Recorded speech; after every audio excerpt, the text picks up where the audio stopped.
오늘은 사순절 세 번째 주일입니다. 사순절은 우리를 대신해서 십자가에 달려 죽으신 그리고 부활하신 우리 구주 예수 그리스도의 희생과 사랑을 묵상하며 특별히 거룩하게 지내는 기간을 의미합니다. 어느새 사순절 세 번째 주일을 맞이했는데 혹시 여러분들 중에 언제 첫 번째, 두 번째 주일이 지나갔지 않은 분 있으십니까? 만일 그렇다면 여러분은 아직 늦지 않았습니다. 지금부터라도 부활주일까지 예수님의 십자가를 날마다 묵상하시며 거룩하게 살아가는 저와 여러분 되시기를 바랍니다. 그런 의미에서 오늘 말씀은 저와 여러분들의 믿음에 있어서 아주 좋은 밑거름이 될 것입니다. 여러분 기대하는 마음으로 주님 앞에 나아가도록 합시다. 우리가 방금 읽었던 본문 말씀은 우리에게 꼭 필요한 영적인 성숙에 관해서 잘 설명해 주는 구절입니다. 성숙이라는 단어는 몸과 마음이 자라난다라는 뜻을 가지고 있지요. 우리가 믿음 안에서 성숙한다라고 했을 때는 우리 몸이 자라는 것처럼 우리 믿음도 자라나야 한다는 것을 의미합니다. 그런 측면에서 사실 교육부, 초등부라든지 중고등부라든지 아직 어린아이들에게는 성숙이란 말은 잘 쓰지 않습니다. 그러나 저와 여러분들은 청년이기에 이미 우리의 신체는 다 자랐기에 우리가 영적으로도 자라야 한다는 것은 우리에게 참으로 중요한 이야기죠. 여러분들의 몸이 자란 만큼 여러분들의 믿음도 자라나야 하고 하나님 앞에서 정말로 성숙한 그리스도인이 되셔야 한다는 것을 여러분들 기억하시기를 바랍니다. 그렇다면 우리는 어떻게 해야 믿음 안에서 영적으로 성숙할 수 있는 것일까요? 오늘 본문 말씀은 우리의 영적인 성숙을 세 단계로 설명하고 있습니다. 첫 번째는 버리는 것입니다. 오늘 본문 말씀 11절과 12절 우리 함께 다시 한번 더 읽어보도록 하겠습니다. 오늘 본문 말씀 11절과 12절입니다. 여러분 성경책 가지고 함께 읽겠습니다. 시작. 모든 사람에게 구원을 주시는 하나님의 은혜가 나타나 우리를 양육하시되 경건하지 않은 것과 이 세상 정욕을 다 버리고 신중함과 의로움과 경건함으로 이 세상에 살고. 자, 우리가 신중함이란 단어 앞에까지 보면은 경건하지 않은 것과 이 세상 정욕을 다 버리고라고 이야기를 했습니다. 영적인 성숙의 첫 번째 단계는 버리는 것으로부터 시작을 합니다. 우리 말씀에 보니까 모든 사람에게 구원해 주시는 하나님의 은혜가 나타났다라고 했는데 이것은 바로 우리 예수님의 십자가 사역을 이야기를 합니다. 몇몇 사람들만 위한 것이 아니요 그야말로 온 세상 사람들을 위한, 저와 여러분들을 위한 예수 그리스도의 은혜가 나타났는데 그것이 바로 십자가 사건이라는 거죠. 근데 그 십자가 사건이 우리를 어떻게 한다고요? 양육한다라고 했습니다. 여기에서 말하는 양육이란 단어가 번역상으로는 양육이란 단어를 썼지만 원어의 의미를 살펴보면 성품이나 됨됨이를 완전하게 하는 성숙, 이렇게 번역할 수 있겠습니다. 그러므로 십자가는 우리를 어떻게 한다고요? 성숙해 한다고요. 그렇게 하면서 우리를 성숙하게 하는 첫 번째 방법으로 경건하지 않은 것, 이 세상 정욕을 버리게 한다라고 했습니다. 여러분들 마음속에 어떤 것들이 들어있는지 한번 살펴보시길 바랍니다. 여러분들 마음속엔 정말로 하나님 앞에 떳떳한 것들로 가득 차 있습니까? 아니면 하나님 앞에 보이기에 부끄러운 것들로 가득 차 있습니까? 제가 방금 이야기했던 하나님 보시기에 부끄러운 것이라면 경건하지 않은 것, 이 세상의 정욕이라고 표현할 수 있겠네요. 저도 어렸을 적에 저희 집에 구역 신방을 이렇게 오셨었습니다. 교구 목사님과 여러 권사님들이 저희 집에 이렇게 와서 구역 예배를 드리는데 그때 저는 어떻게 했냐면 될 수 있는 대로 거실에 있는 모든 짐을 제 방에다 집어넣고 제 방문을 절대로 열지 않았습니다. 왜냐하면 누군가에게 보이기 부끄러웠기 때문이에요. 나쁜 것은 없었습니다만 그러나 정돈되지 않은 제 방을 권사님들께 또 목사님께 보이기가 부끄러워서, 심지어는 잘 씻지도 않은 저의 모습도 부끄러워서 방문 안에 들어가서 문고리를 꼭 잡고 있었던 기억이 납니다. 인기척이 나죠. 왜냐하면 문 잡고 있다가 팔 아프면 이렇게 떨리는 소리가 밖에서 들리거든요. 그러면 교구 목사님께서 꼭 말씀하셨습니다. 중여가 나와라, 같이 예배 드리자. 절대로 나가지 않았습니다. 머리도 감지 않고 제대로 옷도 갖춰 입지 않았기 때문에. 근데 우리 영적인 상태도 그와 마찬가지일 수 있다는 겁니다. 여러분 정말로 믿음 안에서 자라나기 위해서는 여러분들 마음속을 정리해야 합니다. 그런데 쓸모없는 것들을 쌓아놓는 것을 우리는 정리라고 하지 않습니다. 필요 없는 것은 내다 버려야 합니다. 오늘 말씀에 우리가 내다 버려야 하는 것 두 가지를 이야기를 했는데 사실 이 두 가지는 의미가 비슷해요. 첫 번째, 경건하지 않은 것은 무엇이냐? 이것은 하나님과 동행하지 않는 것을 이야기를 합니다. 다시 말하자면 하나님 없이 사는 모습을 이야기를 하는 거고요. 그리고 이 세상 정욕은 무엇인가? 번역할 때 정욕이라고 번역하니까 굉장히 죄악된 모습처럼 우리에게 다가오는데 사실 본문에서 이 단어는 죄까지 말하지 않는, 죄의 모습이라고 할 만한 것까지는 아니지만 우리 마음속에 불필요한 것들을 이야기를 합니다. 고대 이 신약 성경 디도서가 쓰여질 당시의 상황 속에서 조금 뭐라고 해야 될까요? 술에 취하는 모습이라든지 조금 나태한 모습이라든지 그냥 뭐 살인이나 방화나 이 정도의 죄가 아니라고 해도 그냥 그 당시의 일상적인 삶의 모습임에도 불구하고 하나님 보시기에 올바르지 않은 것, 하나님께서 기뻐하시지 않을 만한 것들, 그런 것들을 오늘 본문에서는 정욕이라고 표현을 했고, 죄까지 아니라고 할지라도 이것은 다 내다 버려야 한다라고 오늘 말씀이 이야기를 하는 거죠. 영적인 성숙의 첫 번째 단계, 말씀을 따라 살지 않는 우리의 모습. 그리고 우리 생각할 때는 요 정도는 괜찮다 싶으나 하나님 앞에 보이기 부끄러운 모습은 다 내다 버려야 한다는 겁니다. 사랑하는 여러분, 여러분들은 말씀을 진정 쫓아서 살고 계십니까? 정말로 말씀을 따라서 살고 계십니까? 어떤 면에서는 우리가 매주일 이런 말씀을 듣고 있잖아요. 매주일 설교 말씀마다 여러분 하나님 말씀을 쫓아 살아야 합니다. 하나님 음성을 쫓아 살아야 합니다라고 권면받고 있는데 거기에 동의는 하시겠지만 정말 여러분들 삶의 모습이 그러한가? 여러분 자신 있게 대답하실 수 있으십니까? 만약 지식으로는 그래 말씀대로 살아야지, 생각으로는 그래 나 그렇게 살아야지 하면서 일상의 모습이 그렇지 않다라고 한다면 우리는 예수님께서 말씀하셨던 한 비유를 기억해야 합니다. 그 비유는 마태복음 21장 28절부터 31절에 나오는데 우리가 함께 읽어보도록 하겠습니다. 시작. 그러나 너희 생각에는 어떠하냐? 어떤 사람에게 두 아들이 있는데 맏아들에게 가서 이르되 예 오늘 포도원에 가서 일하라 하니 대답하여 이르되 아버지 가겠나이다 하더니 가지 아니하고 둘째 아들에게 가서 또 그와 같이 말하니 대답하여 이르되 실소이다 하였다가 그 후에 뉘우치고 갔으니 그 둘 중에 누가 아버지의 뜻대로 하였느냐? 이르되 둘째 아들이니이다. 예수께서 그들에게 이르시되 내가 진실로 너희에게 이르노니 세리들과 창녀들이 너희보다 먼저 하나님의 나라에 들어가리라. 아멘. 우리가 방금 읽었던 구절은 그 비유는 이렇습니다. 한 아버지가 두 아들을 가지고 있습니다. 포도원도 있나 봅니다. 근데 이 포도원에 일할 사람이 부족했던지 두 아들에게 이야기를 합니다. 예, 오늘 가서 너 포도원에서 일 좀 해라. 첫 번째 아들은 아버지 앞에 순종적인 모습을 보입니다. 예 아버지 갈게요 라고 대답했습니다. 언뜻 듣기에는 아버지의 마음이 흡족했을 겁니다. 근데 좀 있다 보니까 아들이 안 가는 겁니다. 둘째 아들에게 이야기를 합니다. 예 니네 형이 안 간다. 너라도 가서 포도원에서 일 좀 해라. 둘째 아들의 대답은 뭡니까? 실소이다. 아버지 싫어요. 제가 왜 가야 돼요? 라고 이야기를 하는 겁니다. 아버지의 마음이 살짝 불편했겠습니다. 그러나 둘째 아들의 이어진 행동은 무엇이었습니까? 포도원에 가서 일을 하는 겁니다. 대답은 중요하지 않습니다. 분명 첫째 아들, 내가 오늘 가서 일해야 되는구나 생각은 했을 겁니다. 그러니까 대답을 그렇게 했겠죠. 그러나 정작 그의 모습은 포도원에 가지 않았다 이 말입니다. 둘째 아들은요, 생각으로는 귀찮아, 하기 싫어, 아빠 왜 나한테 시켜요? 이런 반항적인 마음이 잠깐 들었을지 몰라도 실제로는 가서 말씀에 순종했지요. 어느 아들이 아버지의 기쁨이 되겠습니까? 우리의 모습은 어느 편입니까?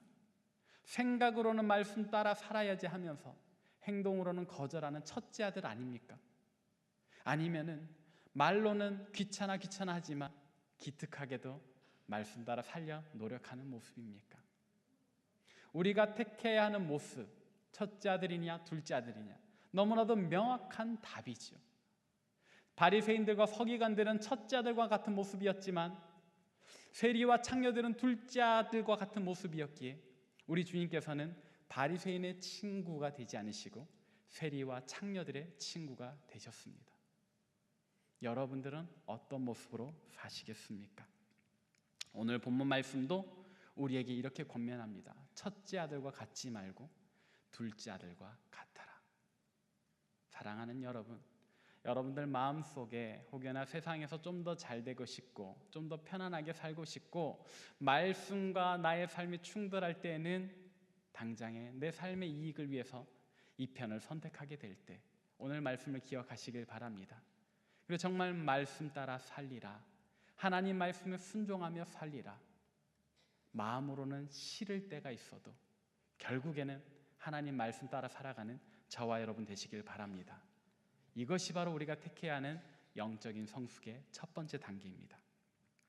그 다음에 영적인 성숙의 두 번째 단계는 무엇일까요? 우리가 아까 읽었던 12절 말씀을 보니까 신중함과 의로움과 경건함으로 사는 것을 이야기를 합니다. 우리가 하나님 없이 사는 것, 하나님 말씀 없이 사는 것, 경건하지 않은 것을 내다 버리고 죄까지는 아니지만 우리 삶에 하나님 앞에 보이기에 부끄러운 것들을 내다 버렸다면 그 빈 자리를 신중함과 의로움과 경건함으로 채워야 합니다. 이건 너무나도 중요한 이야기입니다. 우리 마음을 정리했고 비워냈다면 재빨리 하나님 기뻐하시는 것들로 채워 넣어야지, 만약에 우리가 이 공간을 계속 비워놓는다면 우리는 이전보다 더 경건하지 않도록, 우리는 이전보다 더 세상의 정욕을 따라서 살게 될 것입니다. 살을 빼는 것도 마찬가지지요. 살을 뺀다라는 것, 지방을 줄이는 거잖아요. 근데 운동으로 해서 이 지방 대신에 근육을 키워야 이 몸매가 예쁘게 유지되는 건데 그냥 굶어서 뺀다, 그냥 약 먹어서 뺀다, 그러면은 곧 돌아오지 않습니까? 이전보다 더 살이 찌는 것이 우리 육신의 원리잖아요. 영적으로도 마찬가지예요. 예수님께서 이에 관해서도 한 가지 비유를 드셨는데 좀 무서운 비유를 드셨습니다. 그만큼 우리에게 중요한 문제이기 때문이죠. 어떤 비유를 말씀하셨는가? 우리가 마태복음 12장을 찾아보도록 하겠습니다. 마태복음 12장 43절부터 45절인데 함께 읽겠습니다. 시작. 더러운 귀신이 사람에게서 나갔을 때에 물 없는 곳으로 다니며 쉬기를 구하되 얻지 못하고 이에 이르되 내가 나온 내 집으로 돌아가리라 하고 와보니 그 집이 비고 청소되고 수리되었거늘 이에 가서 저보다 더 악한 귀신 7을 데리고 들어가서 거하니 그 사람의 나중 형편이 전보다 더욱 심하게 되느니라. 이 악한 세대가 또한 이렇게 되리라. 아멘. 오늘 말씀을 보니까 어떤 사람이 귀신 들렸습니다. 그런데 하나님의 은혜로 이 귀신이 쫓겨난 겁니다. 자유케 됐습니다. 그 마음이 평온해졌습니다. 그렇다면 이 사람 빨리 자기 마음속에 하나님의 거룩한 것으로 하나님의 말씀으로 채워서 다시는 귀신이 들어오지 못하도록 이 마음을 가꾸어 놓아야 하는데 이 사람이 그렇지 않았나 봅니다. 그래서 귀신이 쫓겨나서 이곳 저곳으로 다니다가 머물 데 없으니까 돌아왔어요. 돌아와서 보니까 그 집이 비고 정리가 돼 있는 겁니다. 야, 나 다시 들어가도 되는구나. 근데 이전에 쫓겨났던 기억이 있으니까 귀신이 어떻게 해요? 나 다시는 쫓겨나지 않으리. 이 마음을 내 것으로 가득 채워야 되겠다면서 자기보다 더 악한 귀신 7을 데리고 와서 머문다는 겁니다. 사랑하는 여러분, 우리의 마음도 이렇게 될 수 있습니다. 우리가 기껏 영적인 성숙을 원해서 1단계 힘겹지만 필요 없는 것들을 내다 버렸는데, 힘들게 버렸는데 우리가 이것을 빨리 하나님의 거룩한 것으로 신중함, 의로움, 경건함으로 채우지 않아서 우리 마음속에 더 심한 세상의 정욕이 들어오면 우리는 어떻게 해야 한단 말입니까? 사랑하는 여러분, 비워내는 것도 힘드시겠지만 그거 이루었다고 거기서 만족하지 마십시오. 하나님의 신중함, 하나님의 의로움, 하나님의 경건함으로 여러분 마음을 재빨리 풍성하게 채워서 이 세상의 것이 다시 들어오지 못하도록 하셔야 합니다. 우리가 채워야 하는 이 신중함은 어떤 것일까요? 그냥 신중하게 결정하라는 뜻일까요? 사실 이것도 조금 더 원어의 의미를 살펴보아야 할 필요가 있는데, 원어의 의미로는 신중함이라기보다는 영적인 고결함이라고 표현하는 것이 더 좋습니다. 그러니까 고귀한 사람은 결정을 함부로 내리지 않지요. 고귀한 사람은 옷을 함부로 입지 않습니다. 자신의 앞날을 생각하며 신중하게 결정하지요. 그런 의미에서의 신중함인 겁니다. 기품이라고 하는 거죠. 여러분들은 하나님의 성숙한 사람으로서 영적인 어떤 고귀함이 묻어나야 합니다. 여러분들은 말과 행동 하나하나가 야, 저 사람 진짜로 기품이 있다. 저 사람은 뭔가 대단하다. 그런 오라가 여러분들의 말과 행동에서 뿜어져 나와야 한다는 겁니다. 의로움은 어떤 것일까요? 말 그대로 하나님 앞에서의 정직함, 하나님 앞에서의 올바름인 거죠. 여러분들이 잘못한 일이 있을 때는 잘못을 시인하시고 용서도 구하는 정직함, 또 하나님의 말씀 앞에서 내가 올바르게 살기 위하여 눈앞에 이익을 쫓지 않으려는 과감한 결단, 경건함이라면 아까 이야기했던 것처럼 어떤 상황에서도 하나님의 말씀을 따라 살리라는 결단이죠. 세상의 것을 비워내셨으면 영적인 고귀함을 품으십시오. 하나님 앞에 정직하고 올바르게 살아가십시오. 말씀을 따라 살기로 결단하십시오. 이와 같은 것들이 우리 마음속에 가득 차야 우리는 영적으로 성숙할 수 있습니다. 영적으로 성숙한 저와 여러분 되시기를 바랍니다. 이제 영적인 성숙의 마지막 단계는 무엇일까요? 그것은 바로 기다리는 것입니다. 오늘 본문 말씀 13절을 우리가 함께 읽어보도록 하겠습니다. 시작. 복스러운 소망과 우리의 크신 하나님 구주 예수 그리스도의 영광이 나타나심을 기다리게 하셨으니 아멘. 우리가 첫 번째로 우리 마음을 비우고 정리하고, 두 번째는 영적인 고결함과 정직함과 말씀 따라 살리라는 결단으로 채웠으면 이 마음을 가지고 얼마간을 기다려야 합니다. 이것을 다른 표현으로는 숙성이라고 하겠습니다. 여러분, 성숙과 숙성의 차이점 뭔지 아십니까? 사실 별 차이 없습니다. 같은 한문을 씁니다. 근데 성숙과 숙성은 글자의 위치만 바뀐 거죠. 굳이 차이점을 더 찾는다고 하면 성숙은 살아있는 우리 사람에게 하는 말이고, 숙성은 우리가 먹을거리에 쓴다고 할 수 있겠습니다. 드라이 에이징 된 소고기가 더 맛있다고 하잖아요. 숙성이라는 말, 단어의 의미로는 우리의 이 마지막 단계에 어울리겠습니다. 마음을 비워내고 경건함으로 채웠으면 이것을 우리 안에서 녹여내는 시간이 필요하다는 겁니다. 언제까지 녹여내야 할까요? 이게 또 중요하죠. 우리는 성격이 급해서 오래 기다리지 못하잖아요. 근데 중요한 것, 영적인 성숙이라는 것은 우리 인생선에서 완성될 수는 없다는 것 중요합니다. 언제 완성되는가? 오늘 말씀에 있는 대로 복스러운 소망, 우리 구주 예수 그리스도의 영광이 나타나시는 그때, 이것은 우리 주님의 다시 오시는 그날을 의미합니다. 2000년 전에 오셨던 예수님께서는 분명히 우리에게 다시 오신다 말씀하셨습니다. 하늘로 올라가셨던 그 모습 그대로 우리에게 나타나신다라고 말씀하셨죠. 그리고 그날에는 이 땅 가운데 새 하늘과 새 땅이 열릴 겁니다. 새 예루살렘 우리가 보게 될 겁니다. 우리 하나님의 영광을 보게 될 겁니다. 우리는 그날까지 영적인 고결함을, 정직함을, 경건함을 녹여내야 하는 겁니다. 얼마가 걸릴지는 모르지만 이것이 영적인 성숙의 원리입니다. 세상 사람들은 우리에게 이렇게 이야기를 할 겁니다. 야, 다 그렇게 사는데 왜 너희만 유난을 떠는 거냐? 왜 이렇게 너희는 유별난 거냐? 유별날 수밖에 없지요. 그들에게 대답하십시오. 그래, 우리 유별나다. 유별날 수밖에 없지. 왜? 너는 하나님 안 믿고 우리는 하나님을 믿기 때문에. 우리는 하나님의 백성이기 때문에, 우리의 가치관은 너희와 다르기 때문에 라고 당당하게 말씀하셔야죠. 그것이 영적인 성숙, 영적으로 성숙된 사람의 모습입니다. 사랑하는 여러분, 이제 말씀을 정리하도록 하겠습니다. 우리가 영적으로 성숙해지는 것은 우리 주님께서 정말 간절히 원하시는 겁니다. 입으로만 믿노라 하는 것을 원하시는 주님이 아니세요.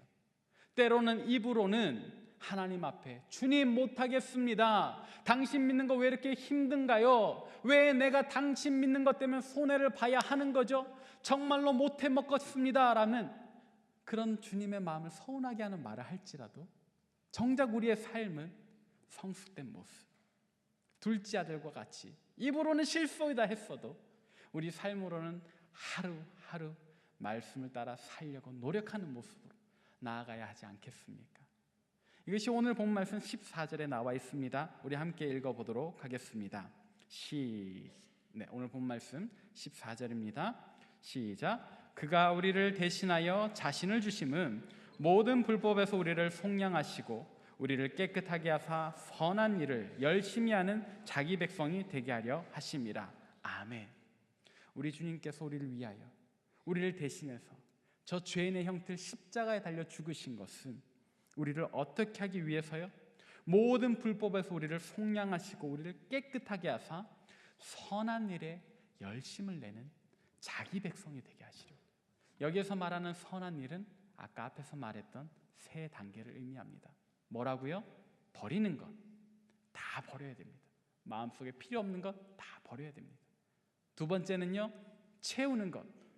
하나님, 영적인 고결함과 정직함과 경건함으로 우리 마음을 채우는 것. 마지막 세 번째는 숙성시키는 것, 기다리는 것. 언제까지요? 우리 주님 다시 오시는 그날까지요. 이런 선한 일을 행하여 우리가 어떻게 된다고요? 하나님 백성이 된다고요. 사랑하는 여러분, 우리가 지금 지내고 있는 이 기간은 사순절입니다. 정말로 영적으로 성숙해지기에 좋은 절기죠. 예수 그리스도의 십자가를 묵상하며 그분이 나를 얼마나 사랑하시는가, 그분이 나를 위하여 어떤 대단한 일을 하셨는가 돌아보는, 그리고 이제 주님 앞에 기도해야죠. 주님, 감사합니다. 저도 당신께 무언가를 하고 싶습니다. 무엇을 하면 좋으리까 질문하는, 그래서 영적으로 성숙해져가는 저와 여러분 되시기를 바랍니다. 우리 시간에 이 찬양을 함께 부르기를 바랍니다. 주님의 은혜를 감사합니다. 하나님, 하나님의 은혜로 우리의 육신이 이토록 완전하게 자라났습니다. 그러나 하나님, 우리의 믿음은 그렇지 못함을 주님 앞에 고백합니다. 이 시간 주님의 도우심을 구하며 기도하옵나니 하나님, 우리 믿음도 그리스도의 장성한 분량에 이르도록 자라나게 하여 주시옵소서. 하나님, 이를 위하여 우리 마음속에 그동안 채워놓았던 경건치 못한 모습, 또 이 세상 가치관을 따르던 모습들을 다 비워내겠습니다. 버리겠습니다. 그리고 그 빈 공간 잘 정리해서 우리 하나님의 것들로, 하나님께서 기뻐하시는 것들로 주님의 말씀으로 채우겠습니다. 하나님, 그와 같은 믿음으로 우리가 설 수 있게 도와주시고 주님 다시 오시는 그날까지 우리로 신실하게 나아갈 수 있도록 우리를 도와주시옵소서. 감사를 드리오며 사랑 많으신 우리 구주 예수 그리스도의 이름으로 기도합니다. 아멘. 우리 하나님께 감사와 영광의 박수를 올려드리도록 하겠습니다.